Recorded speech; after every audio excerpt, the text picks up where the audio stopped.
கொல்லிக்கு சொல்லுவாங்க. போறதுக்கு ஆனா அது டெசர்ட். அது டெசர்ட் தெரியுமா? கொல்லிதான் டெசர்ட்னா காடு என்னன்னா அவ்வளவு காடா தெரியும். டெசர்ட்னா அப்புறம் பாலைவனம். 2 நாள் அது அவ்வளவுதான். குளிக்காம ஷார்ட் பிலிம் உள்ளார ஹீரோவா நடிக்கிறா. எங்காலும் கேமியோ ரோலுக்கு 3 வருஷம் போட்டுதான் வருவாப்ல.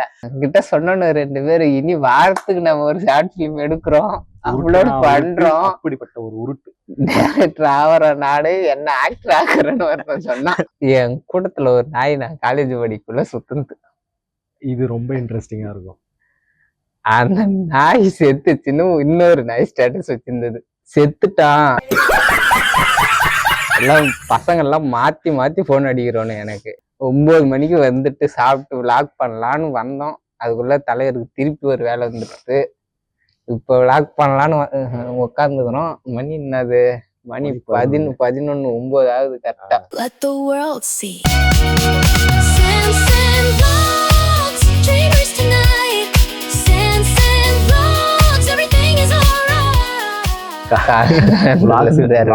சொல்லி நம்ம பண்ண அலப்பறம் இருக்கே. நேத்து வெள்ளிக்கிழமை காலைல கரெக்டா 9 மணிக்கு எங்க ஊர்ல இருந்து கிளம்பி வந்தேன் விளாக்ஸ் எடுக்கலான்னு. இருக்கும் 9 மணிக்கு கிளம்பி வந்தேன். இங்க ஒரு மதியம் ஒரு 12:30க்கு வந்திருப்பான். சரி கொஞ்ச நேரம் ரெஸ்ட் எடுத்துட்டு விளாக்ஸ் பண்ண போலான்ற ஐடியால தான் வந்தோம். வந்த உடனே தலைவருக்கு ஒரு பெரிய வேலை வந்துருச்சு. சரின்ட்டு போனாரு. அரை மணி நேரத்துல முடிச்சுட்டு வரேன்னு போனாப்புல ஆளு. ஒரு 3:30 மணி போல போயிருப்பியா?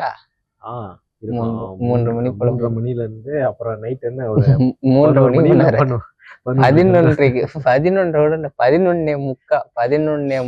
வந்தாரு. ஆமா, நான் நைட்டு சாப்பிடும் அந்த டைம் தான் சாப்பிட்டேன். ஆமா, வந்துட்டு தலைவர் மட்டும் சிக்கன் ரைஸுக்கு இங்க இருந்து கட்டி ஒண்டி அடி அடின்னு அடிச்சுட்டாரு. எனக்கு மட்டும் சாம்பார் சோறு போட்டாங்க. இந்த பார்வையா இருக்கு. இப்போவே கேட்டேன் வேற எதனா வேணுமாடான்னு சொல்லி. சரி சாப்பாட்டு கதையோடு நைட்டு 11:30 மணிக்கு வந்தப்பல சாப்பிட்டோம். படுத்துட்டோம். ஒரு மணி வரைக்கும் ரீல்ஸ் பார்த்துட்டு படுத்துட்டோம். காலைல 5 மணிக்கு எஞ்சி ஷூட். நீ 1 மணிக்கு படுத்துட்ட, நான் 2 மணிக்கு படுத்தேன். நீ 2 மணிக்கு படுத்தன கூட வச்சு. காலைல 5 மணிக்கு எஞ்சி பீச்சுக்கு போய் ஷூட் பண்ணலாம் அப்படின்னு விளாக் பண்ணலாம் அப்படின்னு பிளான் பண்ணி படுத்தோம். காலைல ஒரு 6:15 கரெக்டா என் கூட்டத்துல ஒரு நாய் நான் காலேஜ் படிக்குள்ள சுத்துது. இது ரொம்ப இன்ட்ரெஸ்டிங்கா இருக்கும். அந்த நாய் செத்துச்சுன்னு இன்னொரு நாய் ஸ்டேட்டஸ் வச்சிருந்தது. செத்துட்டான். எல்லாம் பசங்க எல்லாம் மாத்தி மாத்தி போன் அடிக்கிறோன்னு எனக்கு. ஏன்னா நான் அந்த செத்து போனதா ஸ்டேட்டஸ் வச்ச பையனோட பக்கத்தூர். அது இல்லாம நாங்க 2 பேரும் கொஞ்சம் க்ளோஸ் காலேஜ்ல. போன் மேல போன் அடிக்கிறோன்னு பசங்க. அவனுக்கு போன் அடிச்சாலும் சுவிட்ச் ஆஃப், அவங்க அப்பா நம்பருக்கு அடிச்சாலும் சுவிட்ச் ஆஃப். மொத்தம் எல்லாருக்கும் சுவிட்ச் ஆஃப். அவன் தம்பி நம்பருக்கு போனும் போக மாட்டேங்குது. சரி ஸ்டேட்டஸ் வச்சவனுக்கு அடிக்கலாம்னு பார்த்தா அவன் 3 நம்பர் வச்சிடறான். 3த்துமே என்ன சொல்லுவாங்க, தொடர்பு கொள்ள முடியவில்லை, நாட் ரீச்சபிள்ல இருக்கு. சரின்ட்டு அப்புறம் நான் என்ன பண்ணா, அவங்க பக்கத்தூர் பையன் தெரிஞ்ச பையன் ஒருத்தனுக்கு ஃபோன் பண்ணி இதுமாரி உண்மையா பொய்யா நியூஸு அப்படின்னு கேட்டு சொல்றான்னு சொன்னான். அவன் ஒரு 3 பேருக்கு ஃபோன் அடிச்சான். அதுல ஒருத்தன் நம்பர் சுவிட்ச் ஆஃப், ஒருத்தன் சென்னையில இருக்க நான் கேட்டு சொல்றேன் அப்படின்னு. இன்னொருத்தர் போனே எடுக்கல. அவன் எங்க திருக்கோயிலூராண்ட கட்டு கட்டுறதுக்கு, அவங்க சித்தப்பா கட்டு கட்டுறதுக்குன்னு போயிட்டான். ஒரு அரை மணி நேரம் கழிச்சு சொல்றேன் அப்படின்னு சொல்லிட்டான்.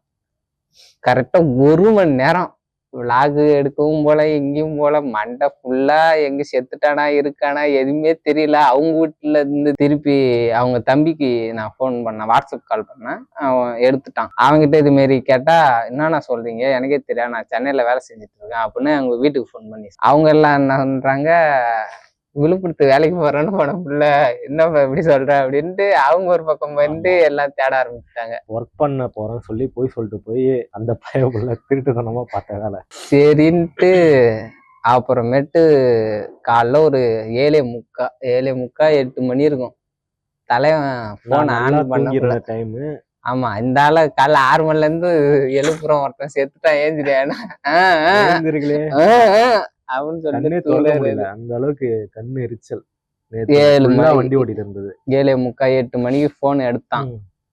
போனை எடுத்துட்டு என்ன திரும்ப சொன்னாவா, எதுக்குடா எங்க வீட்டுல போட்டு கொடுத்த, எங்க வீட்டுக்கு எதுக்கு சொன்ன அப்படின்னு என்ன கேக்குறான்.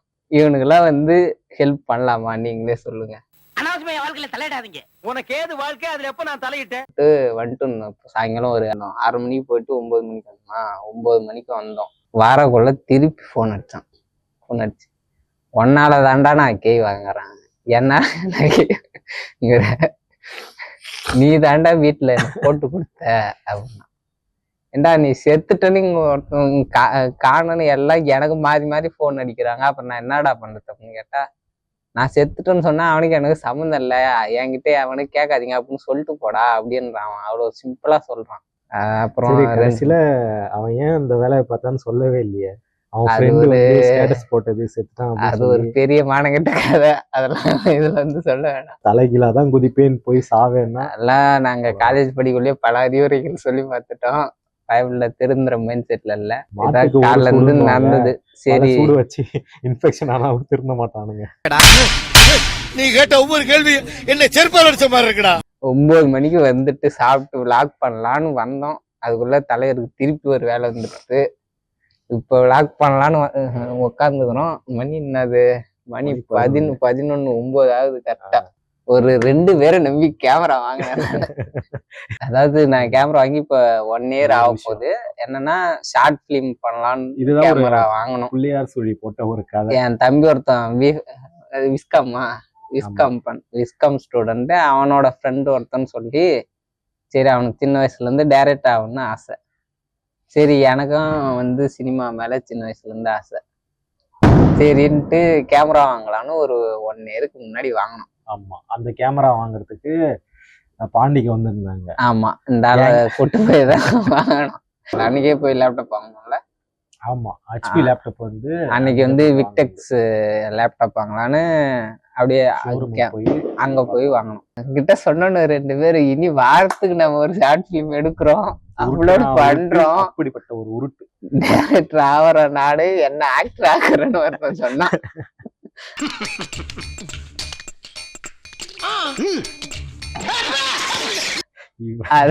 இவனை ஒருத்தவன் ஆக்டர் ஆக்குறேன்னு சொல்லியிருக்கான். ஆனா அந்த பெருமை எனக்கு தான் வந்து. இவனை வந்து பாத்தீங்கன்னா நான் ஒரு ஷார்ட் பிலிம் வந்து கோ டைரக்டர் ஆக்கியிருக்கேன், கோ ரைட்டர், அதுக்கப்புறம் வந்து வேற என்ன ஆக்டரு, அதுக்கப்புறம் வேற என்ன பண்ணிருக்கேன், ப்ரொடியூசர் ஆக்கியிருக்கேன், சினிமோட்டோகிராஃபரு, எல்லாமே நான் பண்ணிட்டேன். எனக்கு எடிட்டிங் மட்டும் வராது. அதுக்கடுத்தது வந்து பாத்தீங்கன்னா விளாக்லயும் வந்து நான் தான் இன்ட்ரோ பண்ற மீன்ஸ். இப்ப நாங்க 2 பேருக்கும் ஒன்னா சேர்ந்து ஆரம்பிச்சோம். அதாவது சொல்லிட்டு அவன ஆல் ஆக்டர்ஸ் எல்லாம் போய் சேர்த்துட்டோம். அது பேசனா பெருசா போயிட்டே இருக்கும். மார்னிங் எடுத்தா என்ன பண்ணலாம் பாருங்க. இன்ட்ரோடக்ஷன் எல்லாம் தராப்பல.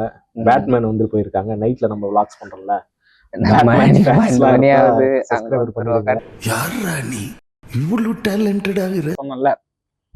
வாய்க்குள்ள போயிட்டா லைட்டா தொண்டை கட்டுது. தண்ணி வேணுமா?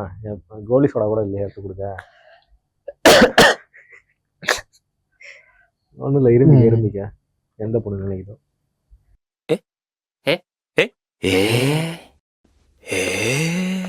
சரி, என்னன்னா ஃபர்ஸ்ட் ஷார்ட் பிலிம் எடுத்துட்டோம். அடுத்தது சென்னையில திருப்பி அந்த என் கூட இந்த 2 பேர்ல ஒருத்தன் பிச்சுட்டாதான் அது மாரி போறேன்னு சொல்லிட்டு போயிட்டான். இவனுக்காக சென்னையில ரூம் எடுத்து நானும் இன்னொருத்தனும் இருக்கோம் சென்னையில.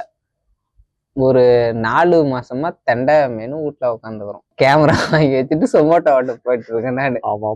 இதுலயும் நான் பேஷண்ட் வண்டியோ ஓட்டக்கூடாதுன்னு என்ன சொன்னாங்க. அதையும் மீறி போயிட்டு இருக்கேன். ஏன்னா வீட்டுக்கு மாசம் சீட்டு காசு எடுத்துதான் லேப்டாப் வாங்க எங்க அம்மா காசு கொடுத்தாங்க 60,000. 6,000. இதுலயும் பாத்தீங்கன்னா கேமரா ஃபுல்லா வந்து பாத்தீங்கன்னா ஆல்ரெடி கடன் வாங்கி வாங்கின காசுங்க. 2வது அவனுக்கு வேலை இல்லை. அப்போ ரூம் ரெண்டும் நான் தான் காட்டணும். ரூம் ரெண்ட் 4,500 சாப்பாட்டு செலவும் எல்லாம் நான் தான் பாத்துக்கணும். வேற வழி இல்லை அப்படின்ட்டு 2 மாசம் வேலைக்கு போனா அப்புறம் அவனுக்கு வேலை கிடைச்சிச்சு. அவனும் ரூம் ரெண்ட் எல்லாம் கொடுக்க ஆரம்பிச்சிருவேன். ஒரு 4 மாசம் இப்படியே இருந்ததுன்னு போர் அடின்னு இந்த ஆளுக்கு ஃபோன் பண்ணேன். நீங்களே அடுத்த ஷார்ட் பிலிம் ஒண்ணு எடுக்கிற மாரி தெரியல, நான் 2 ஸ்டோரி எழுதி வச்சுட்டேன். ஒண்ணு வந்து போட்டோகிராஃபிக்கு ப்ரொஃபஷனலுக்கு ஈவெண்ட் கிடைக்கிற மாதிரி ஒரு ஸ்டோரி எழுதியிருக்கேன். 2வது எங்க சைட்ல விவசாயத்துல நடக்கிற பாலிடிக்ஸ் வச்சு ஒரு ஸ்டோரி எழுதியிருக்கேன். நீ வந்தனா நீ நான் மட்டும் ஷூட் பண்ணிடலாம் அப்படின்னு சொல்லி எங்க ஊருக்கு கூப்பிட்டேன். நான் என்னன்னா பொருள் எல்லாம் சென்னையில இருக்கு, பெரிய ஃபிளாஷு, கேமரா ஸ்டாண்டு, இதுல வந்து லைட் பாத்தீங்கன்னா ஸ்டாண்டு.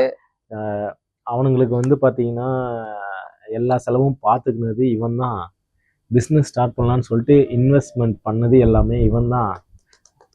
ஆக மொத்தத்தில் எல்லாமே இவன் தான் பண்ணால் அவனுங்க கரெக்டாக அவனுங்களுக்குன்னு ஒரு ப்ராப்பராக ஒரு ஒர்க் கிடைச்சதும் நல்ல சேலரி கிடைச்சதும் எல்லாரும் வந்து பறந்துட்டானுங்க.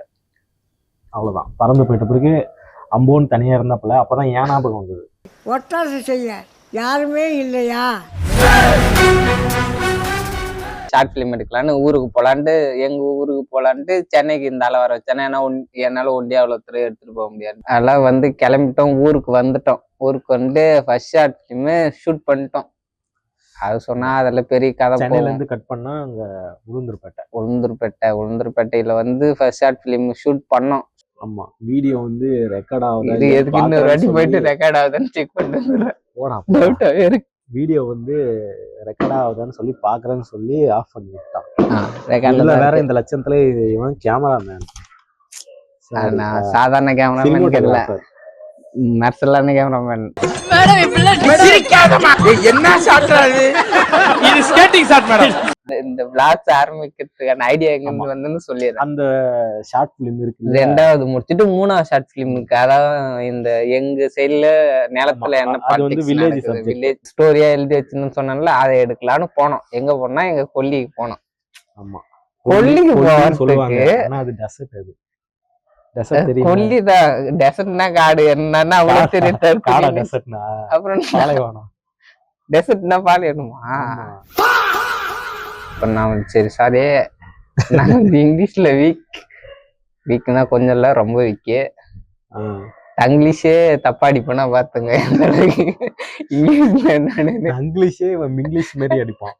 ஏன்னா அதுல பாத்தீங்கன்னா நிறைய மிஸ். அது இல்லாம நான் டைப் பண்றத படிக்கிறதுக்கே ஒரு ஆளு மைண்ட் அளவுல கொஞ்சம் டேலண்டான பர்சன்டா இருக்கணும். அப்படின்னாதான் புரியும். சரி, இவன் இந்த டாபிக் வரவே நான் ஒண்ணு சொல்லிடுறேன். இப்ப அர்ஜென்ட்டா இவன் வந்து ஒரு டெக்ஸ்ட் பண்ணி டக்குன்னு அனுப்புனாலும் நம்மளுக்கு புரியறதுக்கு வந்து பாத்தீங்கன்னா ஒரு 30 செகண்ட் ஆகும். Emotional damage. 2வது ஷார்ட் பிலிம் இது கொல்லிக்கு போயிட்டு இருக்கும். ஆமா, எங்க ஊர்ல ஒண்ணு இந்த பாண்டிச்சேரியில அடிக்கிற அளவு கூட வெயில் அடிக்காது. ஜஸ்ட் ஒரு கொல்லி நடந்து போனா ஒரு 1/2 கிலோமீட்டர் நடந்து போற மாதிரி இருக்கும். பிளாம்பர்ஸ் அது ப்ளூப்பர்ஸ்க்கோசரம் யூஸ் ஆகும் அப்படின்னு செல்லு எடுத்தேன். என்னன்னா இந்த ஆளு கூட இல்லாம இல்ல, நீங்க வீடியோவா பாருங்க, அப்பதான் உங்களுக்கு பிடிக்கும். வீடியோவா பாருங்க. 2 நாள் குளிக்காம ஷார்ட் பிலிம் உள்ளார ஹீரோவா நடிக்கிறா. எங்காவது கேமியோ ரோலுக்கு 3 வாட்டி போட்டுதான் வருவாங்க. பாத்துக்க. சொல்றேன். மகரைய பாக்குறதே கஷ்டம். இதுல வந்து பாத்தீங்கன்னா முடிஞ்ச காமிக்க 2 நாளைக்கு ஒரு வாட்டி பாக்க அழகா இருப்பாப்புல. நான் கொஞ்சம் அழகுதான் பேசிக்காவே. சொல்றேன் வந்து அந்த வீடியோ இப்ப வந்து அந்த வீடியோ பார்த்தது வந்து பார்த்தனா அது ஃபுல்லா எக்ஸ்பிளைன் பண்ணுங்க. அந்த வீடியோ நான் வந்து ப்ளூப்பர்ஸ்க்காக நான் இவர் பண்ணல, நான் தான் இவருக்கே தெரியாத மாதிரி எடுத்தேன்.